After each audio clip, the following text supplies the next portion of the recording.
Assalamualaikum warahmatullahi wabarakatuh. Kembali lagi bersama saya Sri Lastari. Dalam video kali ini saya akan menjelaskan materi tentang Pancasila sebagai dasar pengembangan ilmu. A. Pendahuluan. Pengembangan ilmu pengetahuan dan teknologi (IPTEK) dewasa ini mencapai kemajuan pesat sehingga peradaban manusia mengalami perubahan pesat pula. Pengembangan tersebut tidak dapat terlepas dari situasi yang melingkupinya. Artinya, IPTEK selalu berkembang dalam suatu ruang budaya. Perkembangan IPTEK juga bersentuhan dengan nilai-nilai budaya dan agama sehingga di suatu pihak dibutuhkan semangat objektivitas. Di pihak lain, IPTEK perlu mempertimbangkan nilai-nilai budaya dan agama dalam pengembangannya agar tidak merugikan umat manusia. Pengembangan ilmu mengindikasikan bahwa kebanyakan orang setiap mencampur adukan antara kebenaran dan kemajuan, sehingga pandangan seseorang tentang kebenaran terpengaruh oleh kemajuan yang dilihatnya. Hubungan antara IPTEK, budaya, dan agama dapat ditandai dengan beberapa kemungkinan, yaitu: pertama, IPTEK tergantung dengan nilai budaya dan agama, sehingga pengembangan IPTEK harus senantiasa didasarkan atas sikap religiusitas manusia.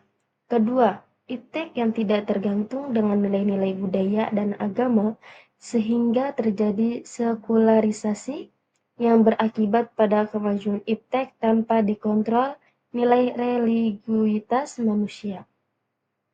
Hal ini terjadi dikarenakan beberapa ilmuwan yang meyakini bahwa IPTEK memiliki hukum-hukum sendiri dan tidak boleh diintervensi nilai-nilai dari luar yang akan mengganggu objektivitas ilmiah. Ketiga, IPTEK yang menempatkan nilai agama dan budaya hanya sebagai relasi dialog ketika diperlukan saja, sehingga ilmuwan beranggapan bahwa IPTEK memang memiliki hukum tersendiri, akan tetapi juga memerlukan faktor eksternal atau budaya, ideologi, dan agama untuk bertukar pikiran, tetapi tidak saling mengikat, sehingga dapat dikatakan dalam hal ini, relasi yang paling ideal antara IPTEK, nilai budaya, dan agama terletak pada poin pertama, walaupun belum dapat berlangsung secara optimal. Mengingat keragaman agama dan budaya yang ada di Indonesia, keragaman tersebut di satu pihak dapat menjadi kekayaan, tetapi di pihak lain juga dapat memicu terjadinya konflik. B.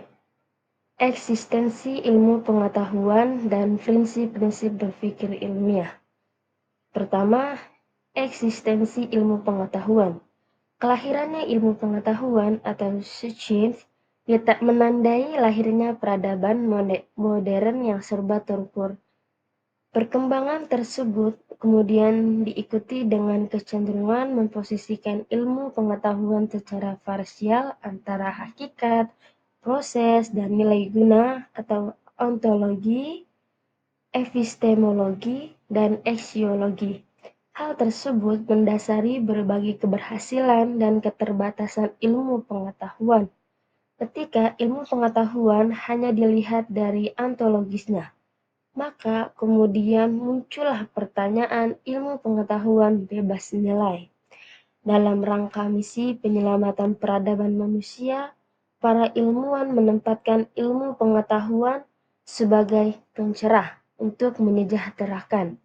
Potensi yang dimiliki ilmu pengetahuan, manusia dapat mengembangkan budaya diri sebagai manusia yang bermoral, bermartabat, dan berbudaya. Ilmu pengetahuan yang merupakan salah satu produk khas manusia dipandang sebagai salah satu unsur dasar kebudayaan, sehingga dapat mengantarkan ke peradaban global dan membawa akibat-akibat besar terhadap eksistensi kemanusiaan.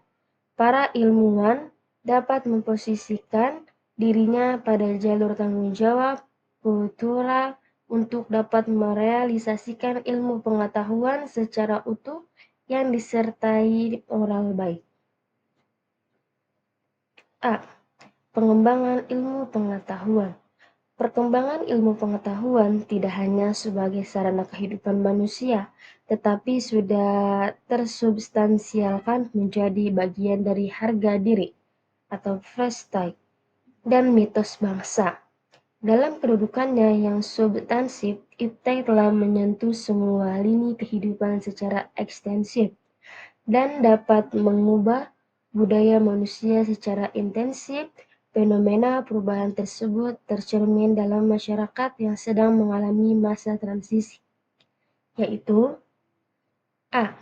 Masa 1.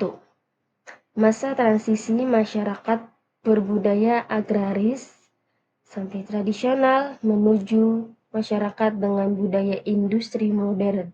Dalam masa transisi ini, peran mitos mulai diambil alih oleh logos atau akal pikir. Kedua, masa transisi budaya etnis sampai kedaerahan menuju budaya nasional kebangsaan. Puncak-puncak kebudayaan daerah mencair secara konvergen menuju satu kesatuan peranata kebudayaan demi tegak kokohnya suatu bangsa atau nation state yang berwilayah dari Sabang sampai Merauke. 3. Masa transisi budaya nasional kebangsaan menuju budaya global atau mondialisme. Orientasi dan persepsi mengenai nilai-nilai universal seperti hak asasi, demokrasi, keadilan, kebebasan, masalah lingkungan yang dilepaskan dalam ikatan panastis primordial kesukuan, kebangsaan, atau keagamaan kini mengendor menuju kesadaran mondial dalam satu kesatuan sintetis yang lebih konkret dalam tataran operasional. Keempat, batas-batas sempit menjadi terbuka, elektis, namun tetap mentoleransi adanya pluriformitas sebagaimana digerakkan oleh paham postmodernis. B. Prinsip-prinsip berpikir ilmiah.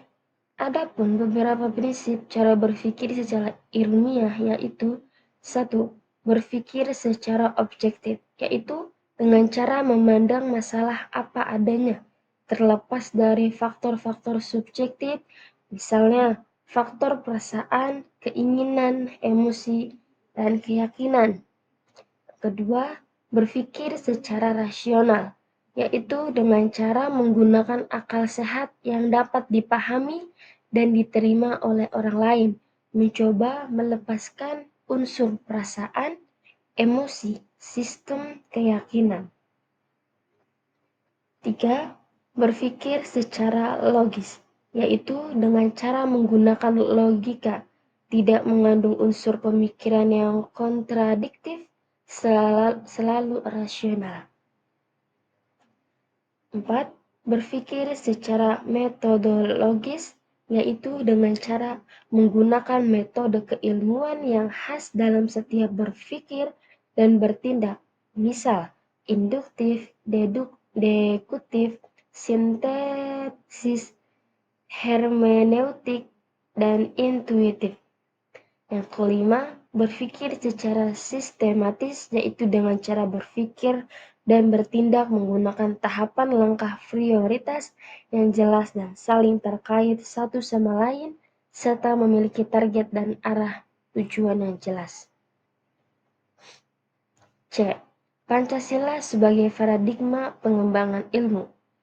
A. Konsep Pancasila sebagai dasar pengembangan ilmu. Pancasila sebagai dasar nilai pengembangan ilmu dapat mengacu pada beberapa jenis pemahaman. Pertama, setiap ilmu pengetahuan dan teknologi (IPTEK) yang dikembangkan di Indonesia tidak bertentangan dengan nilai-nilai yang terkandung dalam Pancasila. Kedua, setiap IPTEK yang dikembangkan di Indonesia harus menyertakan nilai-nilai Pancasila sebagai faktor internal pengembangan IPTEK itu sendiri. Ketiga, Nilai-nilai Pancasila berperan sebagai rambu normatif bagi pengembangan iptek di Indonesia. Artinya, mampu mengendalikan iptek agar tidak keluar dari cara berpikir dan cara bertindak bangsa Indonesia. Keempat, setiap pengembangan iptek harus berakar dari budaya dan ideologi bangsa Indonesia sendiri atau yang lebih dikenal dengan istilah indigenisasi ilmu atau mempribumian ilmu. D. Paradigma Pancasila sebagai dasar strategi pengembangan ilmu. Paradigma merupakan pandangan mendasar dari para ilmuwan tentang menjadi pokok persoalan suatu cabang ilmu pengetahuan. Istilah ini, paradigma, pada mulanya dipakai dalam bidang filsafat ilmu pengetahuan. Menurut Thomas Kuhn, orang yang pertama kali mengemukakan istilah tersebut menyatakan bahwa ilmu pada waktu tertentu didominasi oleh suatu paradigma. Maka paradigma sebagai alat bantu para ilmuwan dalam merumuskan apa yang harus dipelajari, apa yang harus dijawab, bagaimana seharusnya dalam menjawab, dan aturan-aturan yang bagaimana yang harus dijalankan dalam mengetahui persoalan tersebut. Paradigma mengandung sudut pandang, kerangka acuan yang harus dijalankan oleh ilmuwan yang mengikutinya dengan acuan tertentu sehingga dapat menjelaskan dan menjawab permasalahan ilmu pengetahuan. Istilah paradigma kemudian berkembang tidak hanya di bidang ilmu pengetahuan, tetapi pada bidang lain seperti bidang politik, hukum, sosial, dan ekonomi. Paradigma kemudian berkembang dalam pengertian sebagai kerangka fikir, kerangka bertindak, acuan, orientasi sumber, tolok ukur, parameter, arah, dan tujuan. Pada dasarnya, pengembangan ilmu dan teknologi bermuara pada kehidupan manusia, maka perlu mempertimbangkan strategi agar pengembangan ilmu dan teknologi memberi manfaat mensejahterakan manusia. Ada beberapa alasan yang diperlukan Pancasila sebagai dasar nilai pengembangan iptek dalam kehidupan berbangsa Indonesia, yaitu 1. Adanya pengerusakan lingkungan yang ditimbulkan oleh iptek, baik dengan dalih pencepatan pembangunan daerah tertinggal maupun upaya peningkatan kesejahteraan masyarakat, penggalian tambang batu bara, minyak, biji besi, emas di berbagai daerah di Indonesia dengan menggunakan teknologi canggih mempercepat kerusakan lingkungan. Kedua, penjabaran sila-sila Pancasila sebagai dasar nilai pengembangan iptek dapat menjadi sarana untuk mengontrol dan mengendalikan kemajuan iptek yang berpengaruh pada cara berpikir dan bertindak masyarakat yang cenderung pragmatis. Artinya, penggunaan benda-benda teknologi dalam kehidupan masyarakat Indonesia dengan ini telah menggantikan peran nilai-nilai luhur yang diyakini dapat menciptakan kepribadian manusia Indonesia yang memiliki sifat sosial, humanis, dan religius. Yang ketiga, nilai-nilai kearifan lokal yang menjadi simbol kehidupan di berbagai daerah mulai digantikan dengan gaya hidup global, seperti sikap bersahaja digantikan dengan gaya hidup bermewah-mewah, solidaritas sosial digantikan dengan semangat individualistis, musyawarah untuk mufakat digantikan dengan voting, dan lain-lain. Adapun peranan nilai-nilai dalam setiap sila dalam Pancasila sebagai berikut. 1. Sila pertama, ketuhanan yang Maha Esa. Sila ini melengkapi ilmu pengetahuan dengan menyimbangkan antara rasional dan irasional, antara rasa dan akal, juga menempatkan manusia sebagai bagian dari dalam alam semesta. Kedua, sila kedua, kemanusiaan yang adil dan beradab. Sila ini memberi arah dan mengendalikan ilmu pengetahuan sesuai fungsinya, yaitu untuk kemanusiaan, tidak hanya untuk kelompok lapisan tertentu. Ketiga, sila ketiga, Persatuan Indonesia. Sila ini mengkomplementasikan universalisme dalam sila-sila yang lain. sehingga suprasistem yang tidak mengabaikan sistem dan subsistem. Solidaritas dalam subsistem sangat penting untuk kelangsungan keseluruhan individualitas, tetapi tidak mengganggu integrasi.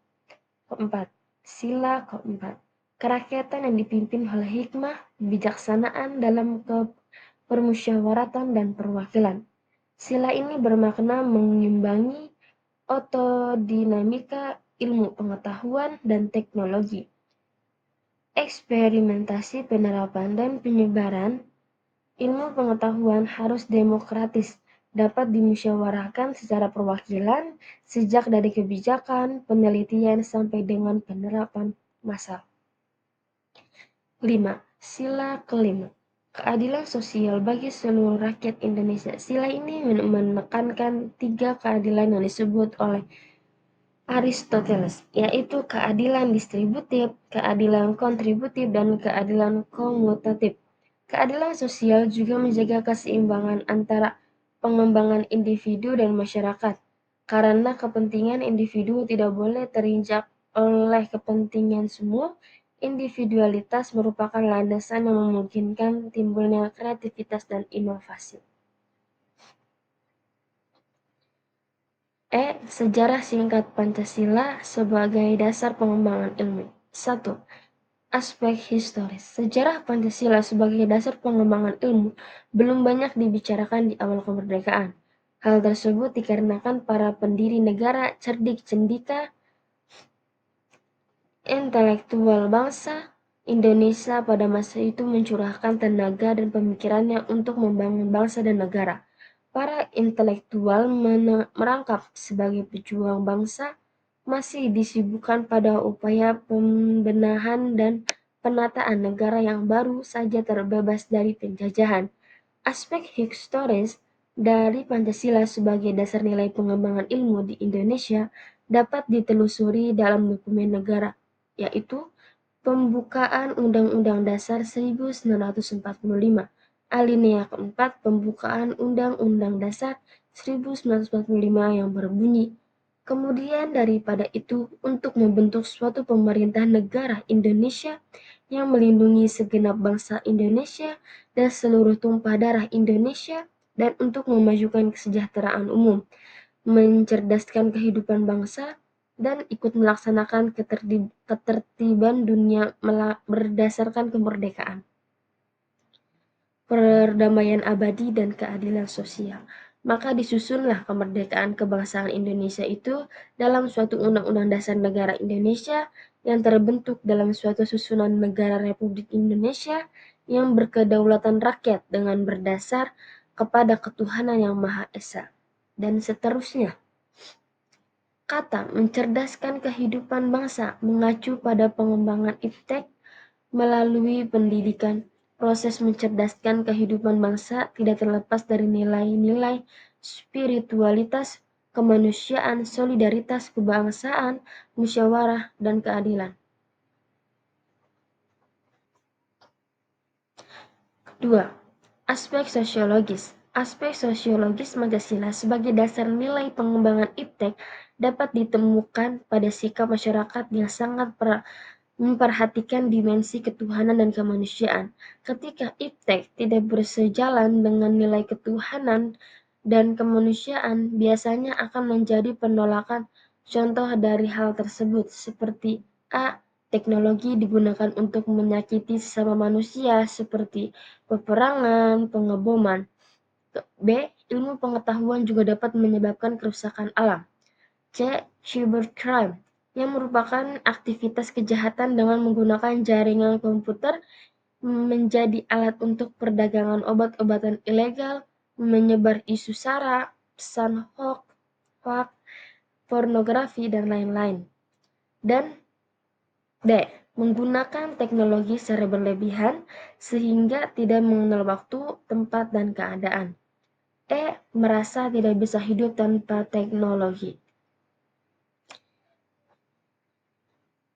Cukup sekian dari materi yang saya berikan, semoga bermanfaat. Lebihnya saya mohon maaf. Wassalamualaikum warahmatullahi wabarakatuh.